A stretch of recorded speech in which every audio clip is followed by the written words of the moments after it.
Assalamu alaikum dear students, this is chapter number 15 trigonometry. This is the last chapter of your book and we are going to start chapter number 15 having 5 exercises. चलें देखें इसके introduction क्या है trigonometry और अब हम start करते हैं अपना चैप्टर नंबर 15. अच्छा देखें क्या है trigonometry.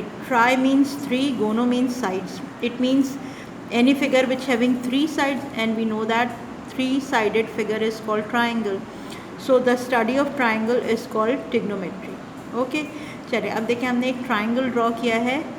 एक ट्राइंगल के 6 कंपोनेंट्स होते हैं, ठीक है, 3 साइड्स एंड 3 एंगल्स, यानी इसके 3 साइड्स हैं और 3 एंगल्स हैं. अगर हम इन सारी चीज़ों को फाइंड आउट करें, इन सब चीज़ों की स्टडी करें तो वो क्या चीज़ है, this is trigonometry. Let's see, अब हमने क्या किया, हमने एक राइट एंगल ट्राइंगल ड्रॉ किया है. This is the angle of 90 degree, ये 90 डिग्री है आपके पास, ठीक है. अच्छा अब देखें ट्राइंगल के 3 वर्टेक्स हैं. So I write A, vertex B and vertex सी.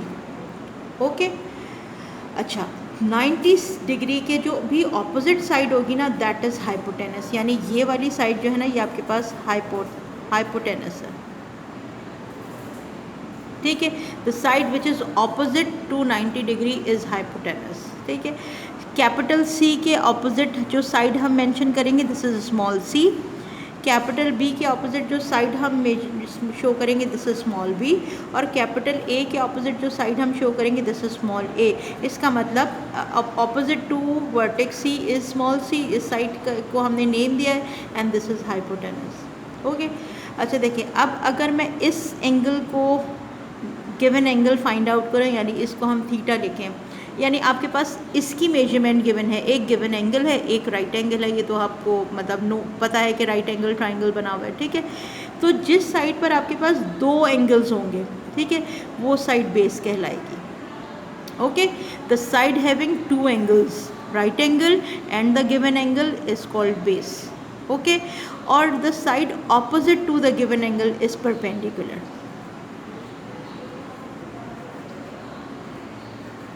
ठीक है, इस तरह हमारे पास किसी भी ट्राइंगल के 3 साइड्स हैं. Opposite to 90 degree is hypotenuse, the side having 2 angles is base and the side opposite to the given angle is perpendicular.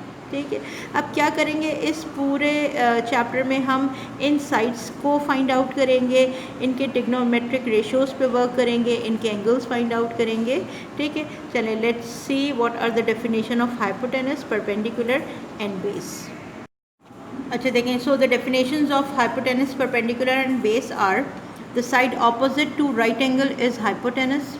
Okay, base क्या है, the common side of right angle and the given angle is called base, while perpendicular is the side opposite to the given angle is perpendicular and it is shown by the figure. ये देखें, figure में भी सारी चीज़ें clear हैं.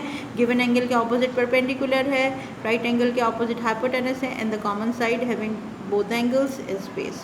ठीक, चलिए अब देखते हैं कि आपके पास ट्रिग्नोमेट्रिक रेशियोज़ क्या क्या हैं.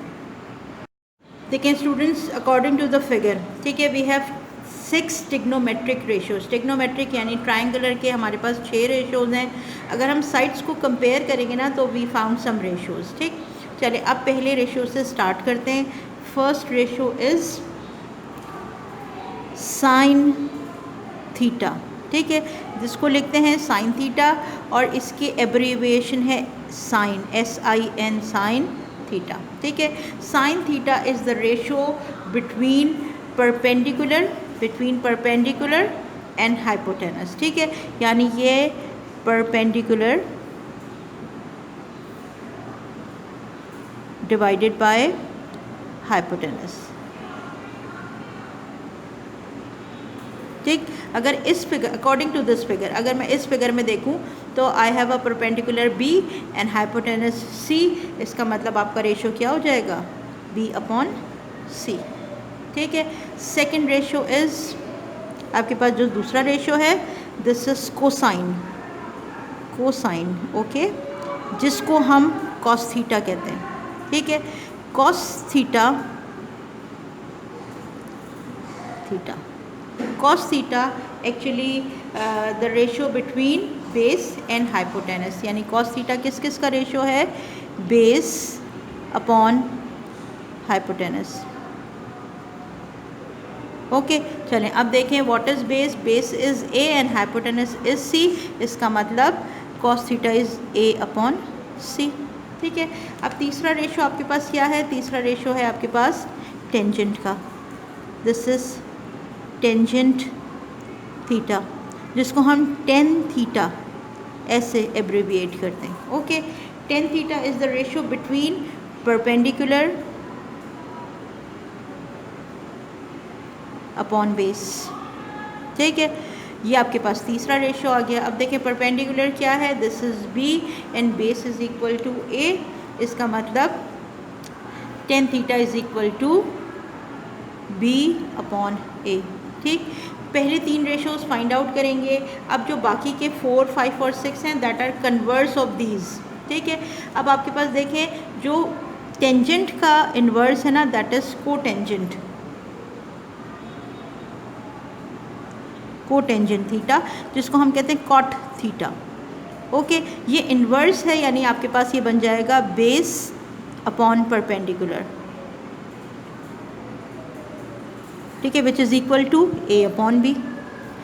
इसके बाद आपके पास फिफ्थ जो है this is inverse of cosine theta, यानी ये आपके पास कहलाता है सीकेंट, सीकेंट थीटा। ठीक है, जिसको हम कहते हैं सेक थीटा।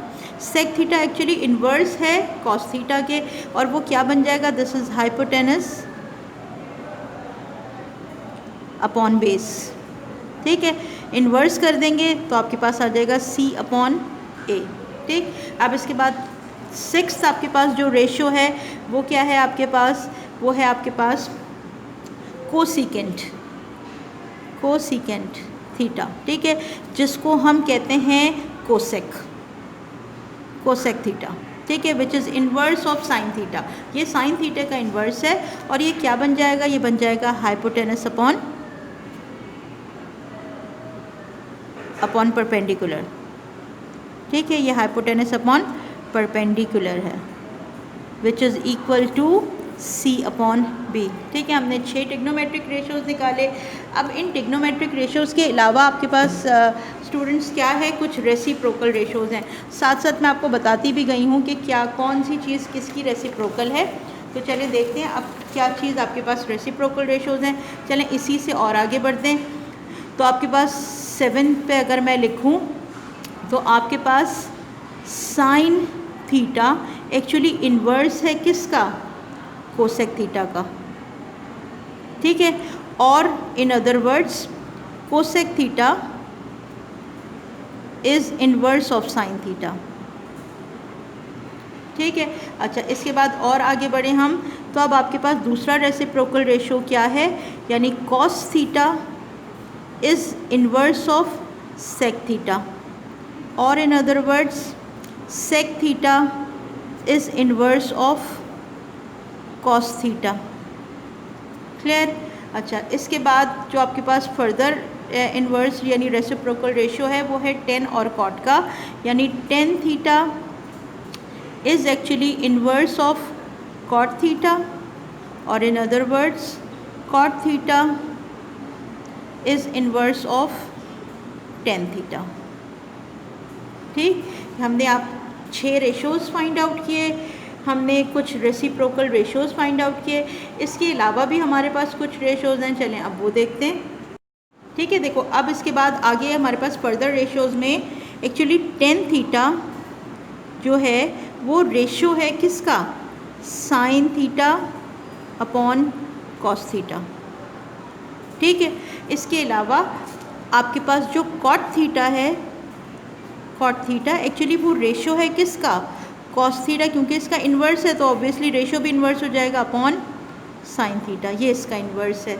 ये आपके पास एक और रेशो आ गया। ठीक है, इसके अलावा भी हमारे पास 2 रेशोज़ वो क्या हैं, देखो इसके बाद 11 पर चले जाते हैं। यानी अगर मैं साइन थीटा और कोसेक थीटा, क्योंकि ये दोनों एक दूसरे के इन्वर्स है ना, इन दोनों को अगर क्या है, ये इसका मल्टीप्लिकेटिव इन्वर्स है, अगर मैं इसको इन्वर्स करूं तो ये किसके बराबर आ जाएंगे, ये 1 के बराबर आ जाएंगे। ठीक है, इसके अलावा अगर हम क्या करें, हम कॉस थीटा को मल्टीप्लाई करें सेक थीटा से, तो ये इसका मल्टीप्लिकेटिव इन्वर्स है, यानी दिस इज़ 1/cos, तो ये दोनों किसके बराबर आ जाएंगे, मल्टीप्लिकेशन के बाद 1 के बराबर आ जाएंगे। और अगर मैं टेन थीटा को मल्टीप्लाई करूँ किससे, कॉट थीटा से, यानी cot theta is inverse of tan theta and tan theta is inverse of cos theta, तो आपके पास क्या आ जाएगा, 1 के बराबर आ जाएगा। ठीक है, देखो बेटा अब हमने काफ़ी सारे रेशोज़ भी निकाल लिए, रेसिप्रोकल रेशोज़ भी निकाल लिए, और हमने क्या निकाल लिया, इनके मल्टीप्लिकेटिव इन्वर्स भी निकाल लिए। ठीक है, तो और इसके अलावा एक और चीज़ इम्पॉर्टेंट है कि गिवन एंगल्स आपको जो लिखे हुए नज़र आते हैं ना, वो क्या क्या होते हैं, एक तो ये थीटा नज़र आता है, इसको हम कहते हैं थीटा, इसको प्रोनाउंस करते हैं। ठीक है, इसके अलावा कहीं कहीं गिवन एंगल में आपको ये अल्फ़ा नज़र आता है, दिस इज़ अल्फ़ा। ठीक है, कहीं कहीं गिवन एंगल में आपको ये नज़र आएगा, दिस इज़ बीटा, इसको बीटा प्रोनाउंस करते हैं। ठीक है, कहीं कहीं गिवन एंगल्स में आपको गैमा नज़र आएगा, दिस इज़ गैमा, और कहीं कहीं आपको गिवन एंगल्स में ये साइन नज़र आएगा, दिस इज़ फाई। ठीक है, सो जो गिवन एंगल्स हैं वहाँ पर आपको इस तरह के सिंबल्स नज़र आएंगे, और 90 डिग्री के साथ आपको फिर क्या होगा, सॉल्यूशन करना होगा। तो काफ़ी सारे रेशोज़ हमने देखे, और अब हम स्टार्ट करते हैं अपनी एक्सरसाइज 5.1।